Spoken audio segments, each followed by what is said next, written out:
Some of us can but dream of landing an invite to the biggest gig of the year, Prince Harry and Meghan Markle's wedding. But, once the invite has plopped onto lucky attendees' doormats, there's much more than just outfit planning to be considered.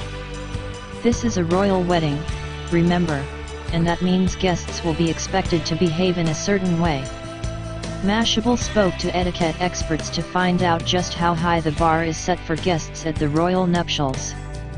It seems that no latecomers will be admitted on the big day. British etiquette expert William Hanson says that guests will need to get to the church on time because tardiness won't be tolerated.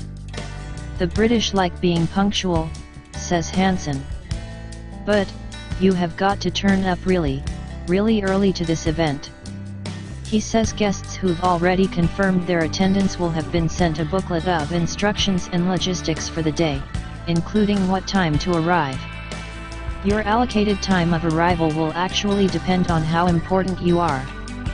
The more important you are, the later you turn up, says Hanson.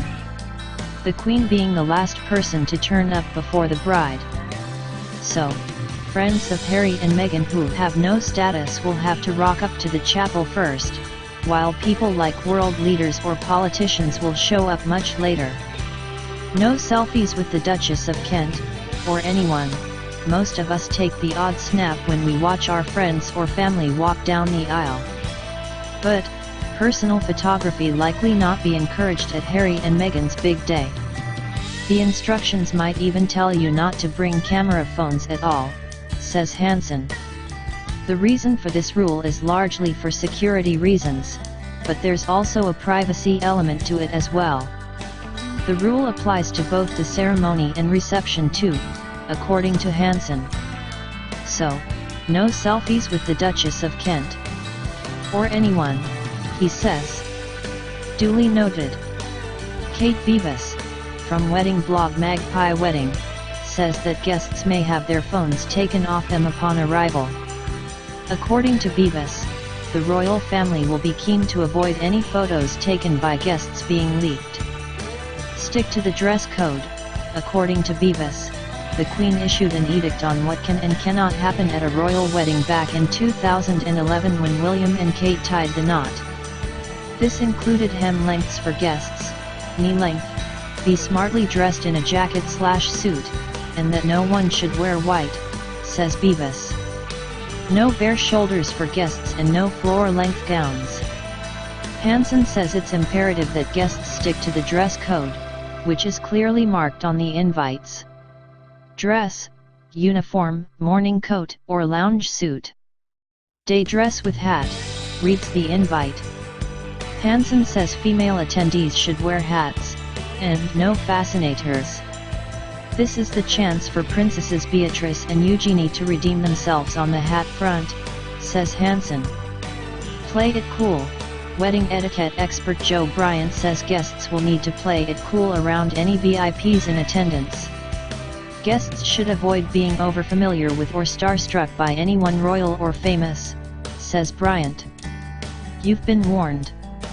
If they are presented to a member of the royal family, they should bow or curtsy, she adds. Don't disgrace yourself. This one is a good rule of thumb for all weddings, to be honest. In fact, it's a good rule for life, in general. Both Bryant and Hanson are in agreement on this one. Know your limits.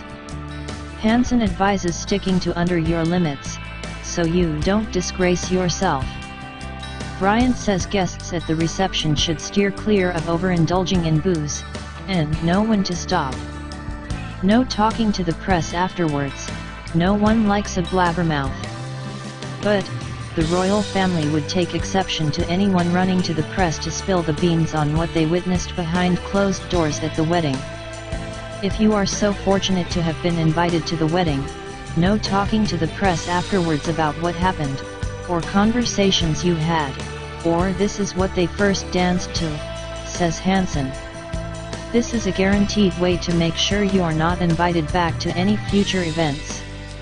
Wait for the Queen. if you want to make a swift exit to go to the loo after the speeches, you'll have to think twice. Hansen says that guests shouldn't leave the room until the Queen does so. Don't leave the room until the Queen leaves the room, whether that's in the chapel or during the reception, says Hansen.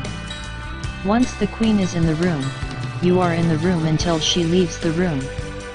The same rule applies to food. Don't start eating until the Queen starts, he says. And, the moment she drops her knife and fork, all guests must do the same. So, if you're lucky enough to have nabbed an invite to the Wedding of the Year trademark, you'd do well to mind your manners. Enjoy.